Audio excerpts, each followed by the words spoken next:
Hello दोस्तों, आप सभी को हमारे नए ब्लॉग में स्वागत है। आप सब कैसे हैं? उम्मीद करती हूँ कि आप सब ठीक होंगे और हमारे उम्मीद करती हूँ कि हमारे ब्लॉग्स देखते होंगे। और बहुत दिनों बाद मैं मिली नहीं हूँ आप लोगों से। मेरी प्रेगनेंसी थी, डिलीवरी थी, इसलिए अब मैं वापस आ गई हूँ। तो आप सबसे कंटिन्यू रहूँगी और मिलते रहूँगी आप सभी से ब्लॉग्स में। तो आप ये मत सोचिए कि मैं कहीं उड़ गई या फिर मर गई हूँ। वापस आ गई हूँ मैं और यहीं हूँ। मुझे मेरी सारी वीडियो देखते हुए इसलिए शायद ऐसे सोचते होंगे, पर फिक्र मत करो, मैं जिंदा हूँ। और अब वीडियो में आती और रहेगी। आप वीडियो में मैं आती रहूँगी। आप जो भी हमें देख रहे हैं उसको हम दिल से थैंक यू धन्यवाद करते हैं आपका। क्या तो अभी फ़िलहाल अभी मैं जा रहा हूँ कपास में। तो कपास कैसा होता है, कपास की चुनाई कैसी होती है, कैसे बुनते हैं कपास में, कपास के खेत कैसे रहते हैं, ये सारी ए टू जेड डिटेल में आपको आज कपास में दिखाने वाला हूँ। तो वीडियो को अंत तक देखते रहना। और हमारी वीडियोस देखने के लिए आपका बहुत बहुत धन्यवाद दोस्तों। ये हमें लेने के लिए टेम्पो आ गई। अभी हम जा रहे हैं टेम्पो में। तो अभी हम लोग सारे कपास में आ गए। अभी सारे लोग कपास में अपनी अपनी हार में चले जाएंगे दोस्तों। तो अभी हम कपास में आ गए। तो चलिए मैं आपको दिखाता हूँ कि कपास कैसी होती है, किस तरह से उसकी चुनाई करते हैं वगैरह सारी चीज़ें मैं आपको दिखाता हूँ। तो वीडियो को एंड तक देखते रहना, आपको मज़ा आएगा। तो कुछ इस तरह से ये कपास की छोड़ रहती है। ये पूरे जो दिख रहा है हरा भरा, ये कपास का खेत रहता है ऐसे। इसे जिंडवा कहते हैं दोस्तों। ये जब गर्मी में फूटता है तो इसके अंदर ऐसी रुई रहती है। अभी इसको ऐसे चुन लेना होता है ऐसे। तो ये कुछ इस तरह से ये कपास ऐसी रहती है दोस्तों। तो कुछ इस तरह से ये कपास के छोड़ रहते हैं। आप कपास के छोड़ को अच्छे से देख लीजिए, ऐसे रहते हैं। तो वैसे तो यहाँ हमारे यहाँ दोस्तों गुजरात में हर एक तरीके के पाक होते हैं, सारी फसलें होती है, लेकिन उसमें से कपास का जो होता है, अभी ये कपास का सीज़न है। नवरात्रि में ये कपास चुनाई चालू हो जाती है और उससे आगे 2 महीने उसकी रोपाई हो जाती है। तो 1-2 महीने कपास का काम चलता है। वैसे तो हम कपास में ज़्यादा काम नहीं करते हैं, खेतों वाला, मेहनत वाला। लेकिन हमारे हीरे में जो वैकेशन रहता है, 1 महीने का वैकेशन रहता है दीपावली के महीनों में। उस टाइम हम खेतों का काम कर लेते हैं अपने घर के आसपास। हम शहर में रहते हैं। हमारे शहर के आसपास जो भी छोटे मोटे गांव हैं 10-15 किलोमीटर के अंदर में, तो 7-8 किलोमीटर 10 किलोमीटर के आसपास में एरिया में जो भी गांव रहते हैं, वहाँ पे हम खेतों में ये कपास चुनाई का काम कर लेते हैं। तो बाकी दिनों में चाहे कितना भी कुछ भी हो जाए, हम खेतों का काम नहीं करते हैं मजदूरी वाला।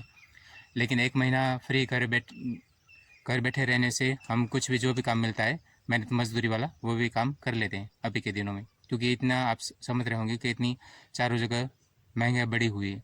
तो कोई काम करने में हमें हर्ज नहीं है, हम कोई भी काम कर लेते हैं। तो ये जो कपास का इस तरह से छोड़ रहता है, इसे इंग्लिश में कॉटन कहते हैं। तो इस तरह से इसमें कपास फूटती है, फिर उसको चुन लेना होता है। ये 3 बार 4 बार आती है इसमें कपास। अगर इसको एक बार हमने इसे पकड़ के ऐसे जमा कर लिया, मतलब चुन लिया, फिर इसको इस थैली में डालना है। तो ये उसके जिंडवे रहते हैं, इसका जिंडवा कहते हैं हमारे यहाँ। तो इसमें ये कपास फूटती है। ये जो है ना, आप देख सकते हैं नीचे, इस तरह से इसमें ये कपास रहती है। तो जैसे ये धूप में उसका वक्त आ जाएगा तो धूप में ये चीज़ फट जाएगी। जैसे फट जाएगी तो इसमें से ये रुई होती है अंदर, वो भी थोड़ी धूप में सूख के ये और सूख के थोड़ी नरम सॉफ्ट हो जाएगी। फिर इसको इस तरह से पकड़ के चुन लेना होता है। बस ये थोड़ा तकलीफ देने वाला इसमें चीज़ ये है, थोड़ी दुख ये रहता है कि ये जो है ना, ये नुकीला कांटा ये हाथों में लगता रहता है। जिस तरह से अगर हमने ये पकड़ के इसे चुन रहे हैं कपास, इस तरह से अगर हम ये पकड़ के ये चुना, ऐसे कपास चुनिए, तो ये कभी कभार हड़बड़ी में, जल्दबाजी में ये जो कांटा है ऐसे, ये कांटा आप देख सकते हैं, ये कांटा इस तरह से नाखूनों में लगता रहता है जो ऐसे। तो ये नाखून है ना, ये छिल जाते हैं इस तरह। अभी आप देख सकते हैं कि मेरा पहला ही दिन है और देखो मेरे नाखून काफ़ी कितने सारे छिल गए। तो ये थोड़ा, जब भी हम सब्जी रोटी खाते हैं तो खाने में ज़्यादा दिक्कत करती है। इस तरह से हम हाथों में अगर खाते हैं सब्जी में हाथ डुबो के, बस ये परेशान रहती है। और दोपहर के वक्त थोड़ी पवन नहीं रहती है तो गर्मी बहुत लग सकती है। मेरा शर्ट पूरी भीग गई है पसीने से। तो इसमें काम करने में खुली हवा तो रहती है, लेकिन धूप बहुत रहती है दोपहर में। और ये जो नाखून आप देख सकते हैं, ये मेरा नाखून अभी देखो, आप देखो, ये मेरा नाखून पूरा छिल गया है इस तरह से। तो इसमें से खून निकलता रहता है। तो ये बस ये थोड़ा जोखिम वाला, ये इतना सा तकलीफ देने वाला काम है। इस तरह से हम झड़प में 2 हाथों से इस तरह से कपास चुनते हैं ऐसे। जब ऐसे चुनने जाएंगे तो ये जो जिस तरह से अगर हमारा हाथ यहाँ पर पहुँचता है ना, तो ये कांटे नाखूनों में ऐसे लगते रहते हैं। देखो ये कांटा है दोस्तों, इसमें कांटे होते नहीं हैं लेकिन कांटेदार, ये कांटेदार जैसा रहता है इस टाइप। तो ये छोटी बड़ी कपास की छोड़ रहती है, इसे छोड़ कहते हैं।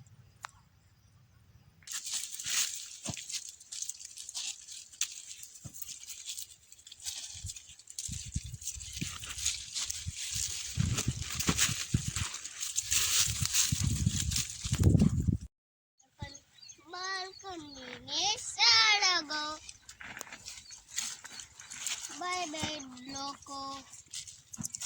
Ini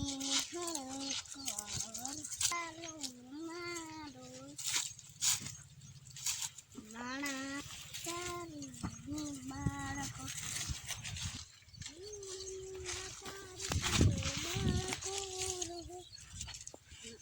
Mara nora palku. Ya tar dia થઈ ગયા હવે.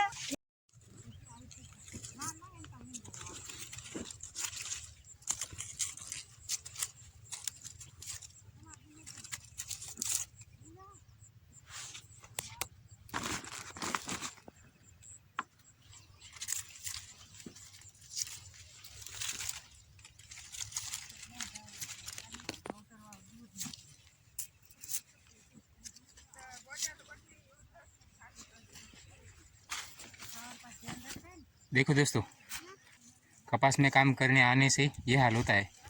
अभी बज रहे 11:15 और देखो सूरज कितनी गर्मी है, सूरज पूरा निकला है सर पे और मेरे चेहरे का हाल देखो, पसीने से पूरा ये चेहरा पिके है। तो गर्मी में ये हाल होता है दोस्तों। कपास में और कोई प्रॉब्लम परेशानी नहीं है, बस यही धूप हो या ठंड हो काम करना पड़ता है, बस वही प्रॉब्लम है। बाकी खुले खेतों में जो काम करने में मज़ा आता है ना, नेक्स्ट लेवल है। ठंडी अगर ठंडी बढ़ गई है तो ठंड सहन करनी पड़ेगी, अगर ठंडी नहीं है तो धूप है तो धूप सहन करनी पड़ेगी। मजदूरी करने में ये परेशानियाँ रहती है। बाहर काम करने में खेतों में ऐसे मज़ा रहते हैं दोस्तों। थोड़ी सी परेशानियाँ रहती है लेकिन जो नेचर में घूमने का मज़ा है ना, वो तो जो अंदर काम कर रहा होगा खेतों में उसको ही पता होगा। बहुत मज़ा आता है। घर की चार दीवारों से, फ्लैट में, महलों में, पक्के घरों में जीने से अच्छा है जब खुले में जीते हैं तो लग रहा है जैसे प्रकृति में के बीच में जी रहे। बहुत इसका आनंद ही कुछ अलग है दोस्तों। ये अच्छे अच्छे कपड़े पहनने में और बड़ी बड़ी 5 स्टार होटल में अच्छा खाना खाने में जो आनंद नहीं है, वो खुले खेतों में वगैरह नेचर में जीने में वही आनंद, उसका अलग ही कुछ है। अभी लंच का टाइम हो गया, अभी हम रोटला खाने के लिए बैठे हैं। रोटला मतलब दोपहर करने के लिए, लंच कह सकते हैं आप हमारा। तो अभी लंच करके 2 बजे, 2:15 बजे उठेंगे काम से।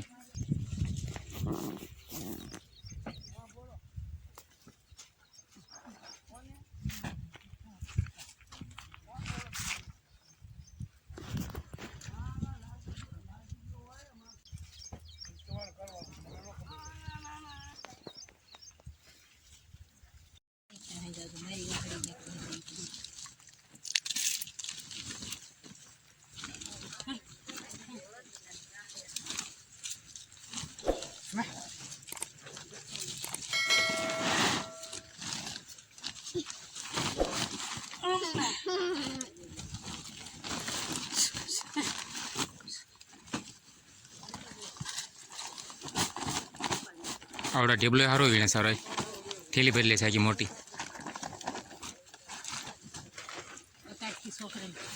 પછી ભલે ન કરે કાઈ काई नहीं મંડળિયા હોય તો સારું हारो वीणे जोड़ी। हाँ, इसे घासड़ी या पोटकी कहते हैं। तो ये जो दिन भर ये थैली से हम कपास चुनते हैं, इस थैली में डाल के फिर इसमें डालते रहना होता है। जैसे ये थैली भर जाएगी डालते रहना, तो इसे घासड़ी या पोटकी कहते हैं। तो फिर उसको कांटे पे चढ़ाया जाता है, इसका वजन होता है। तो ये इस हिसाब से अलग अलग लोगों की ये घासड़ी रहती है। फिर उसको जैसा इंसान का होता है उसका नाम के हिसाब से उसको वजन किया जाता है, लिखा जाता है। तो कुछ इस तरह से यहाँ पर ये मजदूर है हमारे, और यहाँ पर इस कांटे से उसका वजन किया जा रहा है। देखो वो जो लकड़ी है ना, लकड़ी में कांटा फंसा के उस पर वजन किया जा रहा है। और ये जो सामने खड़े हैं ये हैं इस खेत के मालिक, और यहाँ पर मम्मी है। ये सारी घासड़ी है, तो उसमें ये सारे 1-2 इंसान अलग अलग रहते हैं इंसान।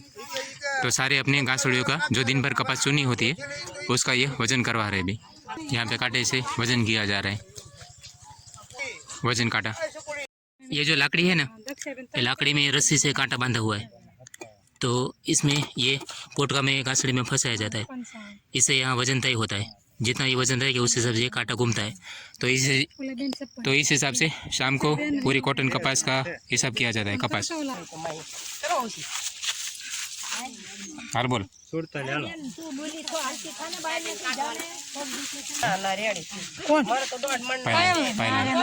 और यहाँ पर जितने जितने लोगों का नाम लिखा होता है उसका कपास का वजन यहाँ पर लिखा जाता है। सामने जो आ रहा है वो ट्रैक्टर है, ट्रैक्टर में कपास डालनी है।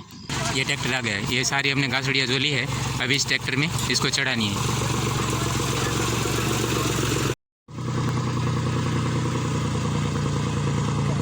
अभी हमने इसमें सारा कपास लगा दिया है, सारे पोड़ के इसमें ट्रैक्टर में चढ़ा दिए। हम सारे लोग टेम्पो की राह देकर बैठे हैं। अभी हमें लेने के लिए, घर छोड़ने के लिए टेम्पो आने वाली है। सारे मजदूर को लेने के लिए टेम्पो आ गई है।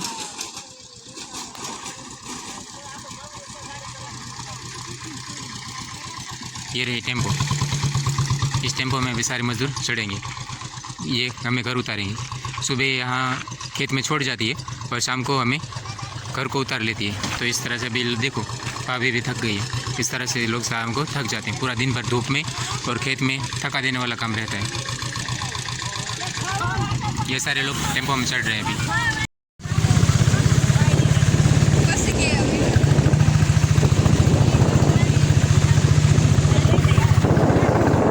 तो दोस्तों उम्मीद करते हैं आपको वीडियो पसंद आई होगी। अगर वीडियो पसंद आई है तो वीडियो को एक लाइक करना और चैनल को सब्सक्राइब नहीं किया है तो चैनल को सब्सक्राइब ज़रूर कर लेना। फेसबुक, इंस्टाग्राम, सारी सोशल मीडिया के लिंक मैंने अपने वीडियो के डिस्क्रिप्शन में यहाँ नीचे दे रखे, वहाँ पे जाके आप फॉलो ज़रूर कर लेना। वीडियो देखने के लिए आपका धन्यवाद दोस्तों। मिलते हैं किसी खूबसूरत अच्छी वीडियो के साथ, तब तक के लिए बाय बाय, अपना ध्यान रखना।